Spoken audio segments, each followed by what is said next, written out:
changement climatique et irrigation. À Gazabo, les agriculteurs projettent les conflits d'utilisation de l'eau pendant la saison sèche susceptibles d'affecter leur culture.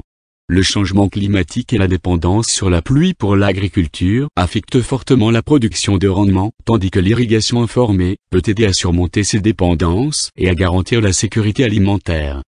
Tous les agriculteurs, en leurs catégories respectives, ne peuvent pas se permettre les mêmes moyens d'irrigation, car le secteur agricole est toujours exploité par un pourcentage élevé d'agriculteurs pratiquant l'agriculture traditionnelle, même si au fil du temps, certains changements vers la modernisation de ce secteur sont en cours. Aujourd'hui, à travers notre programme Meet the Professional, le journaliste de Top Africa News rencontre des agriculteurs regroupés dans une union des coopératives d'agriculteurs, avec le même objectif connu sous le nom de Coabiga, qui cultive des légumes avec des haricots verts, étant l'une des cultures les plus cultivées, suivie par d'autres types de légumes, à savoir les tomates, œufs de jardin, choux entre autres. L'objectif principal de cette visite est de découvrir comment les agriculteurs pratiquent une agriculture informée ici dans le district de Gasabo dans la ville de Kigali et comment font-ils face à la pénurie d'eau pour l'irrigation pendant cette saison sèche. Cette coopérative opère sur 218 hectares de marais. Elle compte 980 membres, dont un grand nombre de jeunes et de femmes.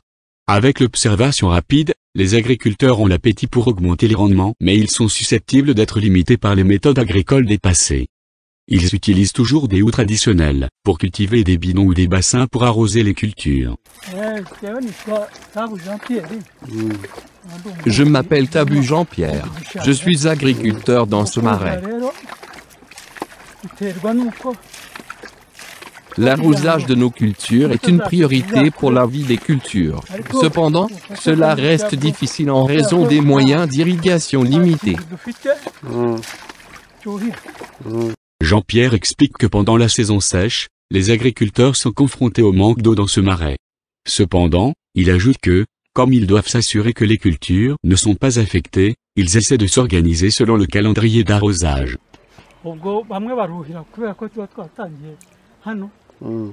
Parce que nous sommes partis de ce côté-là. Ils ont planté des haricots verts et maintenant, c'est notre temps. Nous le faisons par phase.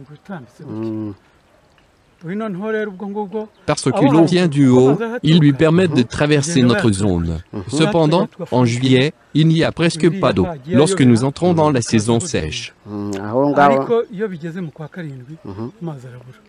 Les experts observent que ces agriculteurs devraient recevoir des pompes d'irrigation d'une part. D'autre part, ils proposent également d'avoir un dam qui peut accumuler l'eau de pluie qui déborde de leur culture pendant la saison des pluies tout en l'accumulant dans une zone spécifique qui permettra non seulement de réduire les dommages pendant la saison des pluies, mais aussi de les économiser pendant la saison sèche.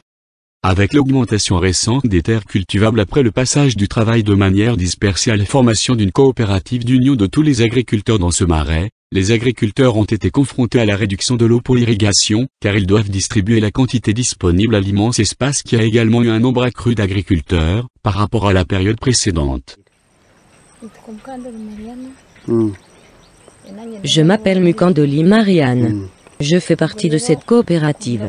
Vraiment, un arrosage comme celui-ci est très exhaustif.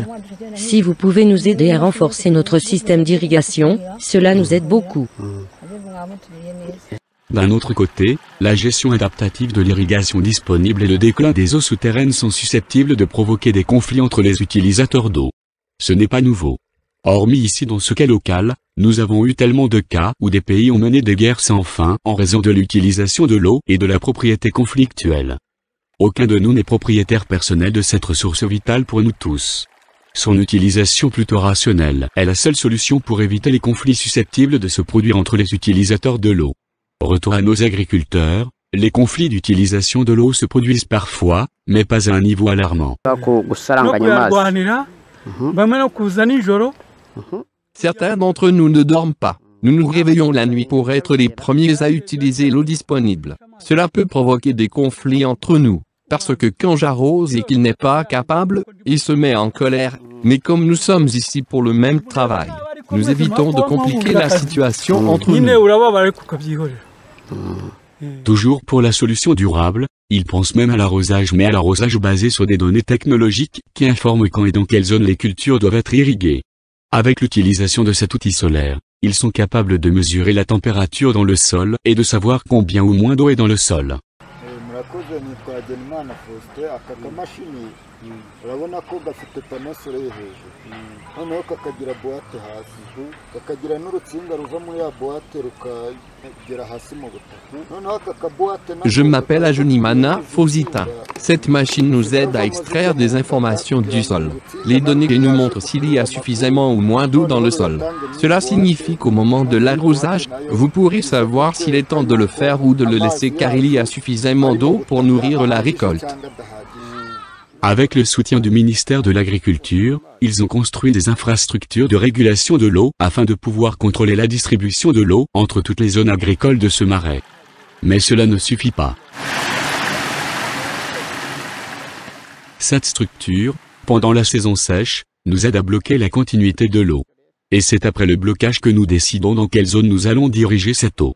Et pendant la saison des pluies, nous supprimons ces blocages afin que l'eau passe à travers cette canalisation prolongée, ce qui réduit donc l'eau qui envahit le rendement des cultures. Explique Ndaji Jimena Emmanuel, président de cette coopérative agricole. Il ajoute que pour résoudre le problème du manque d'eau dans cette vallée, s'il y a un barrage, il peut être utilisé pour recueillir l'eau de pluie, qui coule partout des maisons environnantes et peut ensuite être utilisé pendant la saison sèche. mu by'ukuri ibirebana n'amazi impamvu n'ibura ry'amazi biterwa n'imiterere y'iki gishanga bibaye byiza habonetse nka damu byafasha dahinze. Le manque d'eau pendant la saison sèche dépend de la nature de ce marais. Si nous avons un barrage de collecte d'eau, cela peut nous aider à collecter toutes les eaux, y compris l'eau de pluie qui coule pendant la nuit parce qu'elle n'a pas été récoltée. Avec le soutien de Horeco, nous avons créé des associations d'utilisateurs d'eau. À partir de cela, nous avons conçu un calendrier d'arrosage pour toutes les zones. Certaines cultures sont arrosées l'après-midi tandis que pour d'autres, c'est le matin. Pour la solution à long terme, il faut un barrage d'eau. Hakenewe uburyo bwo kuba twabika y'amazi mu gihe cy'izuba akazajya akoreshwa cyangwa se akaba yadufasha nk'abahinzi.